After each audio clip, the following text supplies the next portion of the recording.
بسم الله الرحمن الرحيم. الحمد لله الذي أنزل على عبده الكتاب ولم يجعل له عوجا قيما لينذر بأسا شديدا من لدنه ويبشر المؤمنين الذين يعملون الصالحات أن لهم أجرا حسنا ماكثين فيه أبدا وينذر الذين قالوا اتخذ الله ولدا ما لهم به من علم ولا لآبائهم كبرت كلمة تخرج من أفواههم إن يقولون إلا كذبا فلعلك باخع نفسك على آثارهم إن لم يؤمنوا بهذا الحديث أسفا إنا جعلنا ما على الأرض زينة لها لنبلوهم أيهم أحسن عملا وإنا لجاعلون ما عليها صعيدا جرزا أم حسبت أن أصحاب الكهف والرقيم كانوا من آياتنا عجبا إذ أوى الفتية إلى الكهف فقالوا ربنا آتنا من لدنك رحمة وهيئ لنا من أمرنا رشدا فضربنا على آذانهم في الكهف سنين عددا ثم بعثناهم لنعلم أي الحزبين أحصى لما لبثوا أمدا نحن نقص عليك نبأهم بالحق إنهم فتية آمنوا بربهم وزدناهم هدى وربطنا على قلوبهم إذ قاموا فقالوا ربنا رب السماوات والأرض لن ندعو من دونه إلها لقد قلنا إذا شططا هؤلاء قومنا اتخذوا من دونه آلهة لولا يأتون عليهم بسلطان بين فمن أظلم ممن افترى على الله كذبا وإذ اعتزلتموهم وما يعبدون إلا الله فأووا إلى الكهف ينشر لكم ربكم من رحمته ويهيئ لكم من أمركم مرفقا وترى الشمس إذا طلعت تزاور عن كهفهم ذات اليمين وإذا غربت تقرضهم ذات الشمال وهم في فجوة منه ذلك من آيات الله من يهد الله فهو المهتد ومن يضلل فلن تجد له وليا مرشدا وتحسبهم أيقاظا وهم رقود ونقلبهم ذات اليمين وذات الشمال وكلبهم باسط ذراعيه بالوصيد لو اطلعت عليهم لوليت منهم فرارا ولملئت منهم رعبا وكذلك بعثناهم ليتساءلوا بينهم قال قائل منهم كم لبثتم قالوا لبثنا يوما أو بعض يوم قالوا ربكم أعلم بما لبثتم فابعثوا أحدكم بورقكم هذه إلى المدينة فلينظر أيها أزكى طعاما فليأتكم برزق منه وليتلطف ولا يشعرن بكم أحدا إنهم إن يظهروا عليكم يرجموكم أو يعيدوكم في ملتهم ولن تفلحوا إذن أبدا وكذلك أعثرنا عليهم ليعلموا أن وعد الله حق وأن الساعة لا ريب فيها إذ يتنازعون بينهم أمرهم فقالوا ابنوا عليهم بنيانا ربهم أعلم بهم قال الذين غلبوا على أمرهم لنتخذن عليهم مسجدا سيقولون 3 رابعهم كلبهم ويقولون 5 سادسهم كلبهم رجما بالغيب ويقولون 7 وثامنهم كلبهم قل ربي أعلم بعدتهم ما يعلمهم إلا قليل فلا تمار فيهم إلا مراء ظاهرا ولا تستفت فيهم منهم أحدا ولا تقولن لشيء إني فاعل ذلك غدا إلا أن يشاء الله واذكر ربك إذا نسيت وقل عسى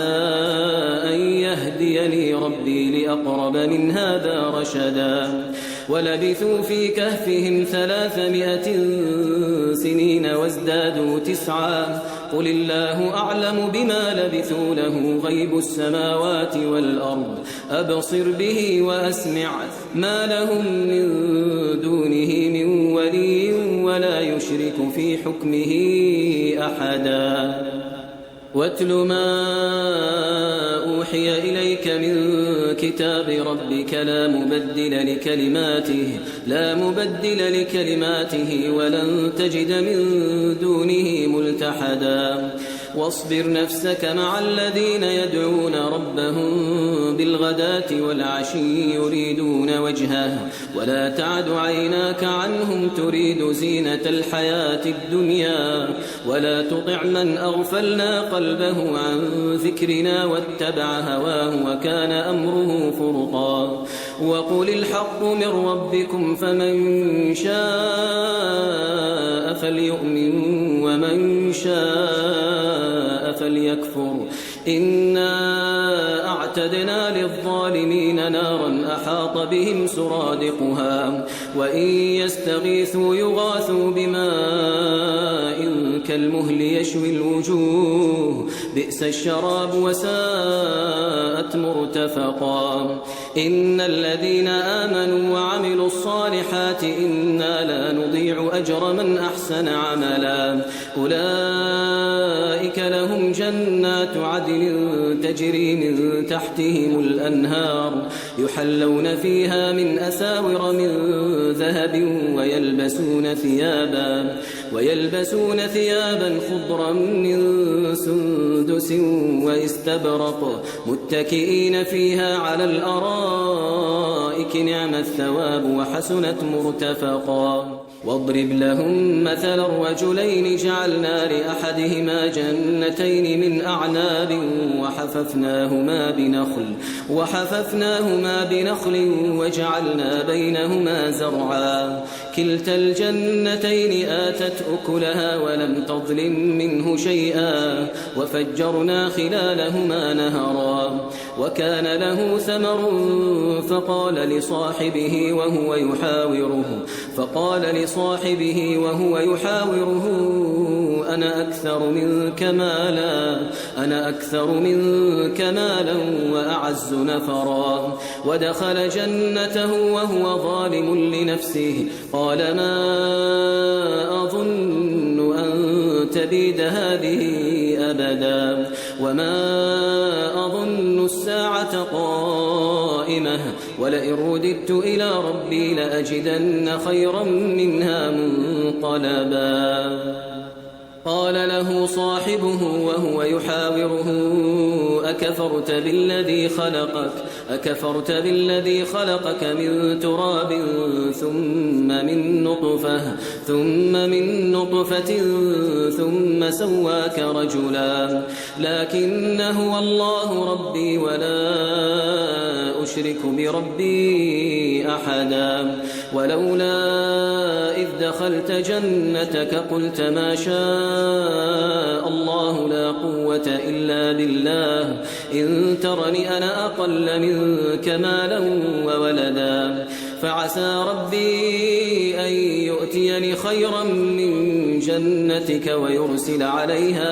ويرسل عليها حسبانا من السماء فتصبح صعيدا زلقا أو يصبح ماؤها غورا فلن تستطيع له طلبا وأحيط بثمره فأصبح يقلب كفيه على ما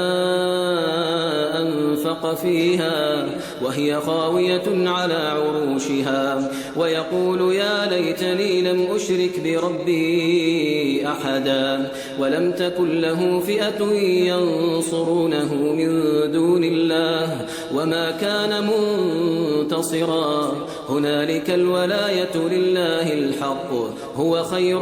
ثوابا وخير عقبا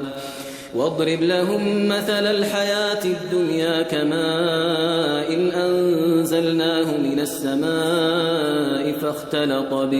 فاختلط به نبات الأرض فأصبح هشيما تذروه الرياح وكان الله على كل شيء مقتدرا المال والبنون زينة الحياة الدنيا والباقيات الصالحات خير عند ربك ثوابا وخير أملا ويوم نسير الجبال وترى الأرض بارزة وحشرناهم فلم نغادر منهم أحدا وعرضوا على ربك صفا لقد جئتمونا كما خلقناكم أول مرة بل زعمتم أن لن نجعل لكم موعدا ووضع الكتاب فترى المجرمين مشفقين مما فيه ويقولون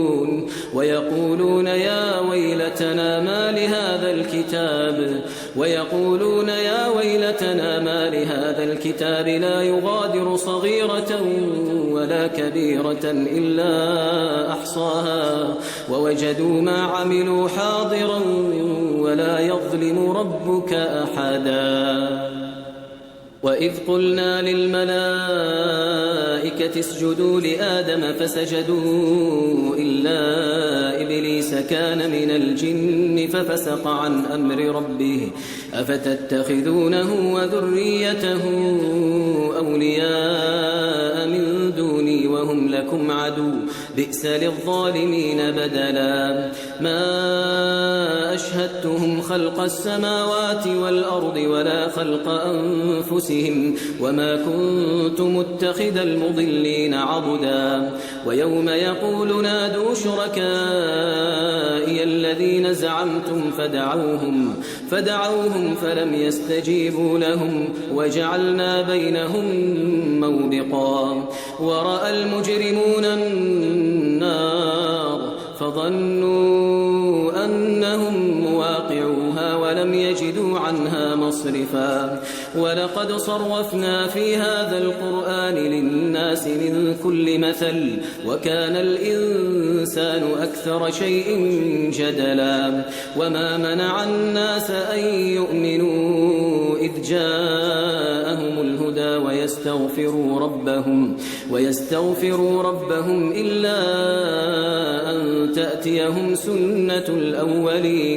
إلا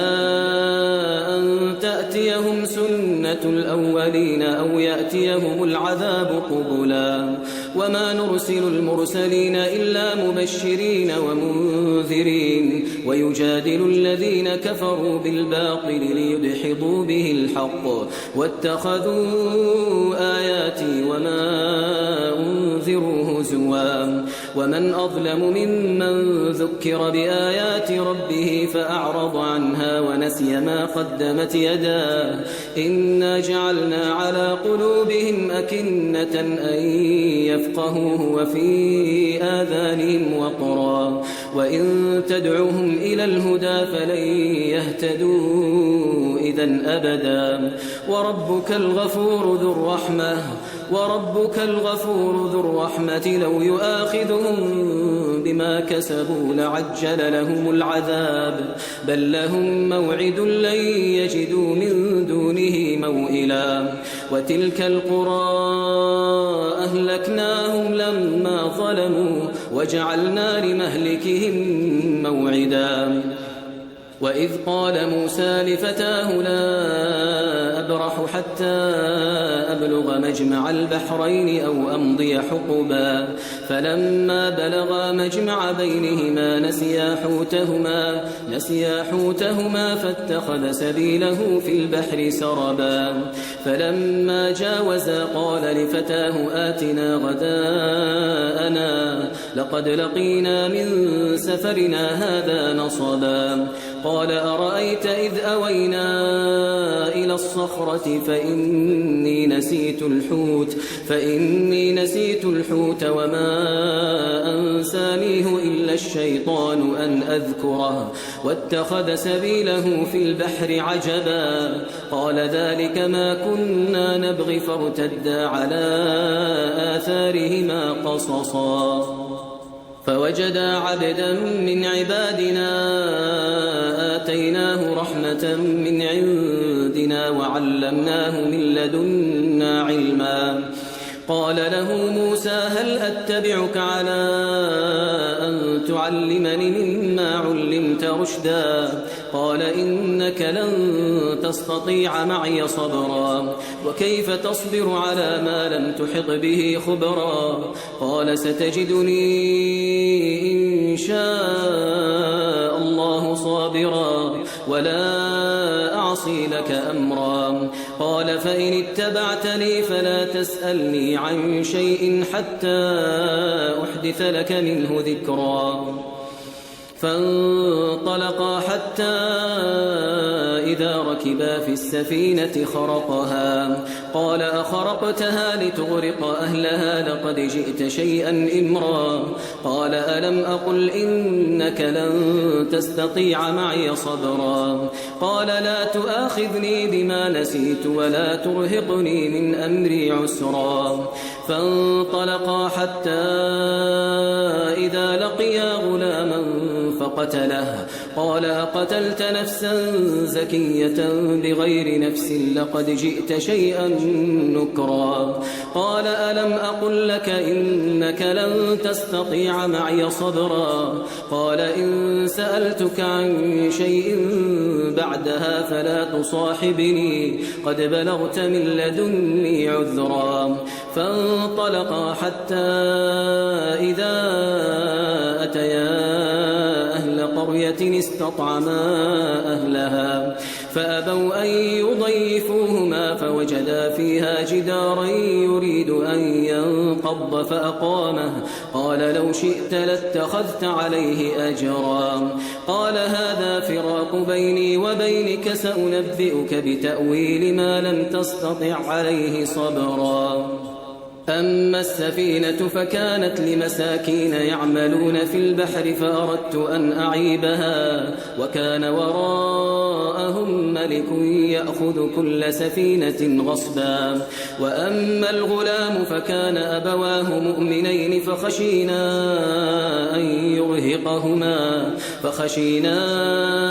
أن يرهقهما طغيانا وكفرا فأردنا أن يبدلهما ربهما خيرا منه زكاة وأقرب رحما وأما الجدار فكان لغلامين يتيمين في المدينة وكان تحته كنز لهما وكان أبوهما صالحا